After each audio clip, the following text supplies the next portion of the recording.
asked us to introduce ourselves with maybe one thing that differentiated us, and I would like to add as well, one thing that I'm doing that's totally out of the box for me this year is I'm actually in the final stages of writing a book. Wow. So that would be my, and I tell you, the journey has been interesting. So look out for that. In the next few months, we will have a conversation about it.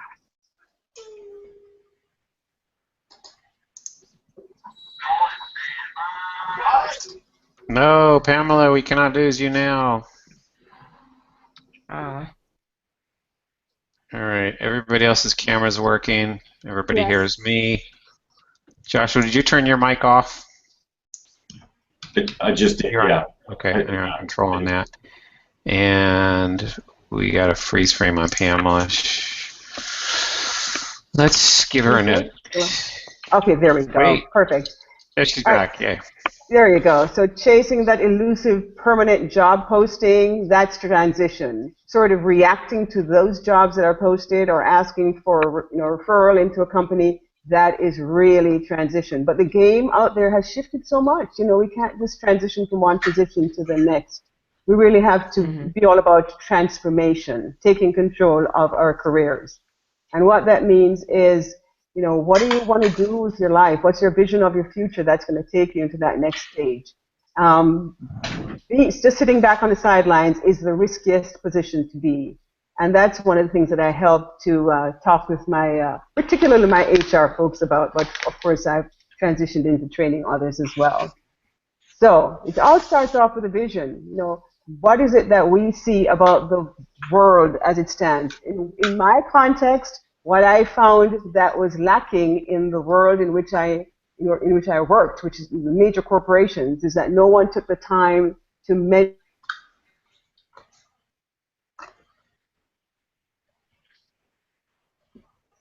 and coach.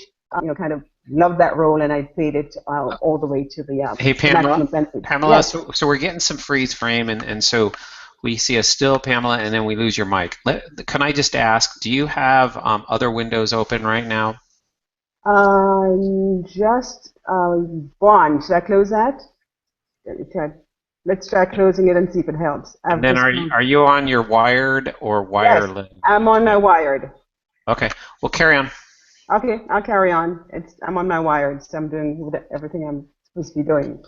Okay, so sorry. So let me just to get it interactive. Let me just ask a quick question. If I were to ask you, anyone on the call, is sort of, what is your brand? What do others know about you? What are you known for? And then what are you passionate about? What do you get up early in the morning, can't wait to start the day to do?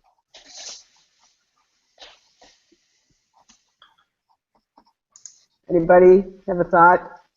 Okay, I'll just jump in and just share with you that while I'm on my job search, one of the first things that I did was write my own personal branding statement, and I actually have it pinned up here in front of me, and it's something I look at every day, which tries and helps me focus on who I am, what I want to do, and where I want to invest my time. And if it doesn't fit into that, then I don't do it. Mine just says I am a senior executive with a broad background focused largely on leading business operations. I have a passion for building and leading the overall organization and our strategic partners in order to improve not only business revenues but the quality of services to the customer. I love to help people, teams, and companies achieve and exceed their goals and expectations. So that for me is my personal branding statement. Yeah, very good. I mean, all the components of a very solid personal branding statement, not only what you're passionate about, but also what is in it for everyone, for the company and the bottom line impacts and so forth. And that's great branding. And I like the fact that you have it up there posted in front of you, so it reminds you what you're all about. So thank you for sharing that, Martin. Anyone else? I mean, that's a hard act to follow, but I mean, I'll try to. I'm definitely not going to upstage this guy. Okay. Essentially, I think when I get up in the morning, what gets me up in the morning is that we as business leaders, we always need to constantly try to make our business better, and that's really how you're going to get good valuation. And at the end of the day, it's all about economics. So what gets me up in more is trying to figure that out from a human capital side. We've been traditionally very bad in HR at partnering with folks, the operations folks, and driving numbers from the economic side. And I think that's, trying to define that, is something I'm very passionate about. But I think it's an awesome idea. I think maybe I'm going to write myself a little statement, put it on the wall, because that was great. Oh yeah, I like that approach. Very good. And Francine, did you want to share with us your personal branding statement? I'd be happy to. I'm not sure if it is too broad, but I'm passionate about perpetuating the mission, vision, and values of an organization so that it then improves the bottom line financially, as well as the numbers of recruitment, retention, and employee relations. Okay, so the how is That makes sense. Right. If you could narrow it a bit more and focus it a bit more about the how part of it. You said the impact, who it's going to impact, but then you said recruitment and a couple more things. So recruitment, retention, employee relations. Okay, very good. To tie that into what the company's mission, vision, and values are. Very good.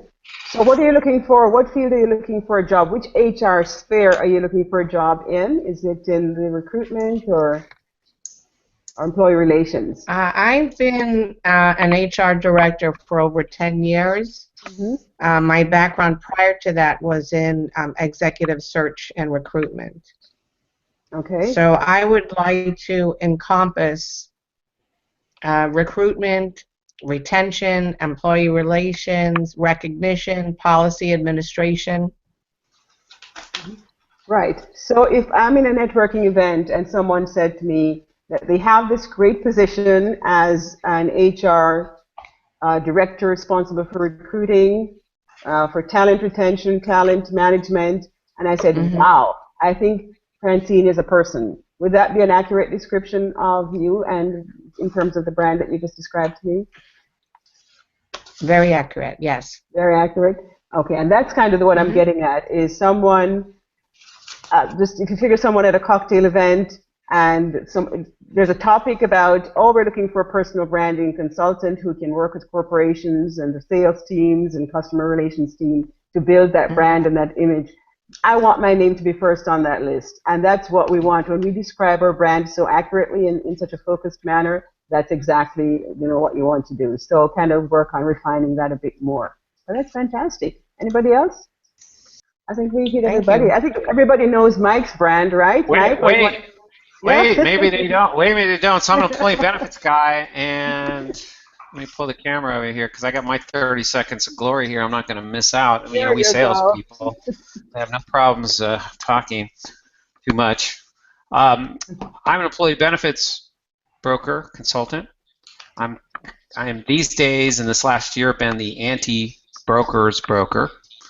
And while I have been helping those employers who maybe feel like their benefits partner is overpaid or isn't doing enough or maybe needs to do more, I also believe healthy employees are healthy employees are more productive employees. So that's me. I hear you. Very good. Good. Now I think we've got a really good, some solid branding statements. Just to recap, and a number of you said you wanted to kind of, work on branding. First, it starts with your passions and interests. It has to be something you're absolutely interested in, and then see how your strengths play into those passions. It's one of those things, as we said, you get up every day feeling so charged that you're going to be doing the same thing again that day you did before. And then what drives you? And a very significant part of that, of course, is the image. Your image is your brand. So do you exude that positive image that is a reflection of your brand? That is absolutely important. And about this time, most people usually say to me, okay, now, so we have our new branding statement. We're all good. Now, how do we find opportunities? And that usually is a kind of a tricky part for most people to navigate.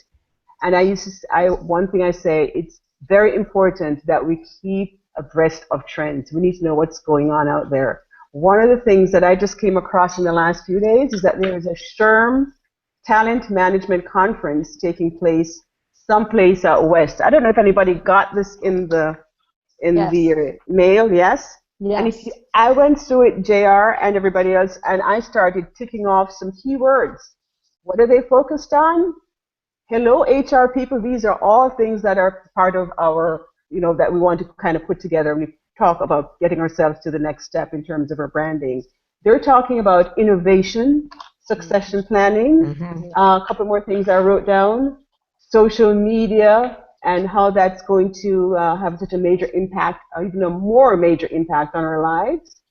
They talked about the whole notion of mobile, the impact of mobile technology on everything we do, from recruiting to employee communication. To me, those will continue to be disruptive technologies that are going to play a huge part in the HR world. And the question I would, again, for discussion purposes, how many of us have been discussing those in positioning ourselves for those opportunities going forward? JRC, you nodding. Is there anything that you're kind of in your world that's going to shake it up from one of the other things that I saw on LinkedIn, I haven't had a chance to read the article yet, but it's talking about how focus is changing on what candidates, what companies are looking for in candidates, and that some of the old HR the standard HR hiring and recruiting tools are becoming obsolete. That's true. And so, as I say, that's on my to-do list to read. But I thought it was very interesting. And they were also there was also a paragraph about an article about Myers-Briggs, how Myers-Briggs is now again becoming obsolete when it comes to looking at candidates and predictive indexing, etc. That's exactly right. And the other thing they talked about, which I think is really in terms of front and center of what HR folks should be worrying about from a strategic perspective, is millennial and generational based recruiting. Right. Because the millennial and baby boomers, especially women, are now comprising a significant part of the workforce out there. So how is that going to play into the strategies going forward? And so that's another big thing for us to think about going forward. And the other thing is engaging the workforce. One of the major issues, of course, is how we're going to, and the HR PBC conference last week, we talked about that, engaging workforce. So these are some significant trends that HR folks should be playing into, and if you're in transition, this is the best time to start to build your perspective on that. How do you do that? You start a blog, or you're out on LinkedIn, and you're, as Mike would say, start doing, the hashtags. Find the hashtags for that conference and start to putting your position out there, because that also helps to enhance your brand. Any thoughts? Yep.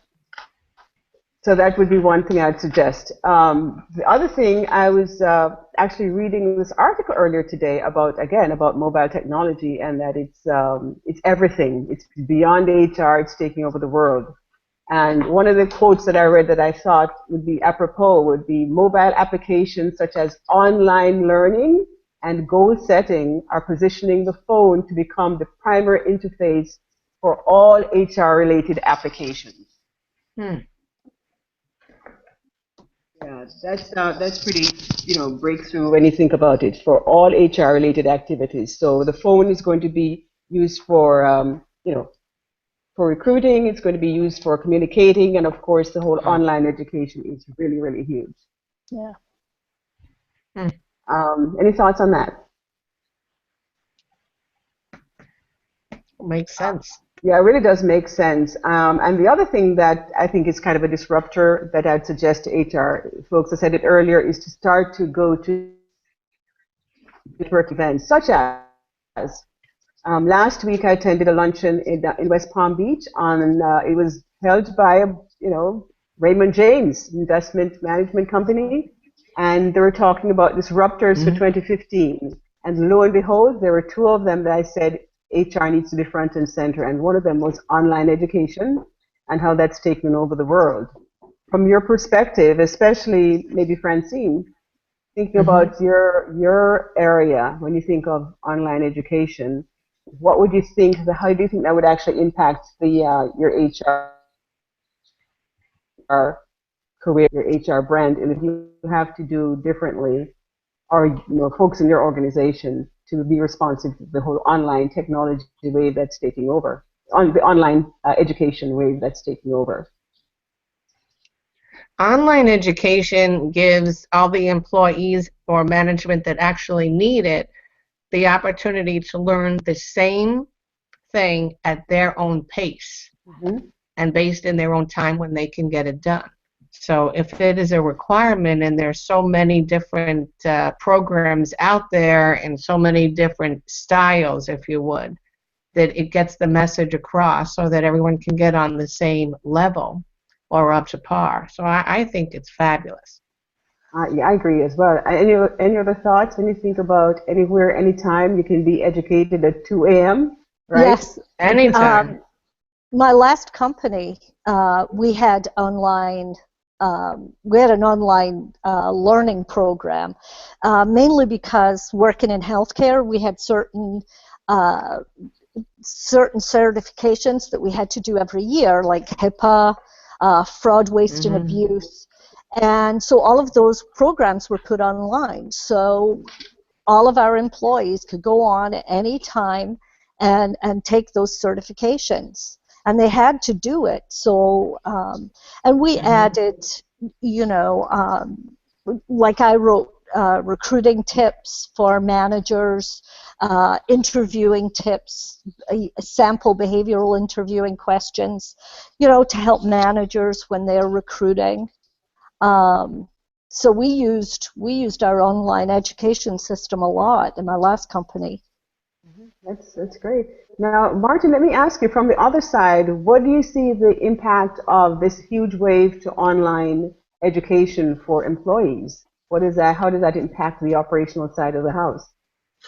I think that there's two different things for me when it comes to online education. One is for, as JR mentioned, you got these prerequisites that people have to do as part of company training, whether that's policy and procedures, HIPAA, it's a new program we're bringing out, etc. I mean, that's an easy way of doing that. I have found through experience that you should, if you've got a lot of online education that you need to roll out, you need to sandwich it with some interactive, as we're having here, where you can actually ask people questions and see if their understanding is what you think that it is. Because if you just leave them to sit there with the screen talking at them or something they've got to read, they don't necessarily absorb it the same way as they would in a classroom style. So understanding that you can't fly people, everywhere you need to, it is a necessary evil, but I think it has to be moderated for it to be really effective once it gets beyond sort of a basic program. But the other thing with online education, which to me is self-education, it's, for those people who are currently not working, it's very easy to very quickly get lost with what's happening, and you really have got to make a personal commitment to stay up to date with whatever is happening, the latest trends, the things that are coming down the road. And there are great sites like TED Talks and Bright Talks that have just a smorgasbord full of stuff that you can keep up with. So I think both of those things are equally as important. I would agree. Anyone else? Any other thoughts? Josh, anything to add?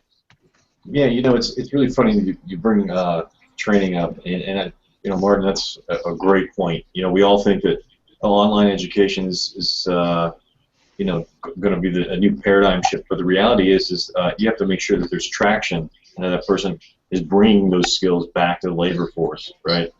And being able to measure that is understandably difficult. So that's a forewarning, I guess, for all of us.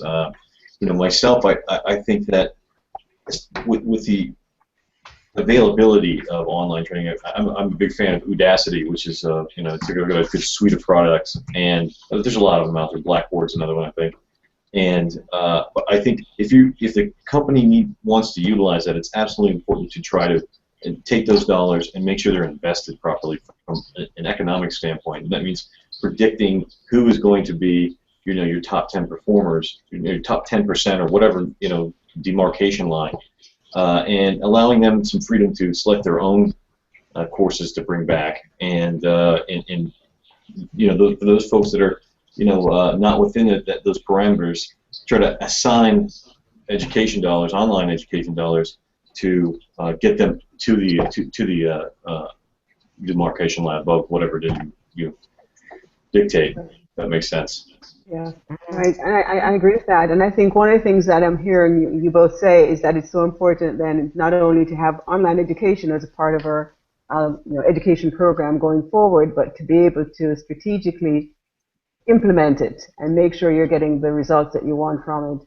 I recently did some work with a company in West Palm Beach. I did some training for their sales team and their customer service team on image management, professional behavior, as well as customer service excellence. And one of the things that I left with them, I leave behind, was actually a measurement tool. Here is how you would measure whether they're comporting with these standards in 3 months, 6 months, and so forth. So no reason to do education if you're not going to measure, make sure the results are achieved. So I do agree with all of that.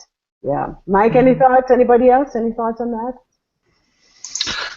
Well, I through my former employer, we had online education going on, and I think it's pretty easy for us to think about cheating the system. You kind of get the test questions or answers before they go, and even as a licensed health and welfare agent, I have to do online certification, and I got to say it's kind of a necessary evil. One more thing to quickly get past. Martin's point of getting the feeling of a classroom, going back in and integrating the two, I think would be key. And perhaps this medium right here could be the answer to that without, burdening people's travel times or schedules. Absolutely. And it really helps with remote employees, reinforcing what on-site employees have heard, but also having something that you can actually go back and reinforce with remote employees as well. So that's, again, a huge trend that is only going to become more impactful. We do a lot of corporate education at Palm Beach State College, where I'm a professor. And let me tell you, online education is going to be the wave for a very long time. It's going by leaps and bounds. So watch out, HR people. That's a great place to start focusing. Pamela, can I jump in a little bit here? We're closing in. I know we had a late start, and I want to apologize that there was some confusion in terms of getting into the right room. I'm going to stop.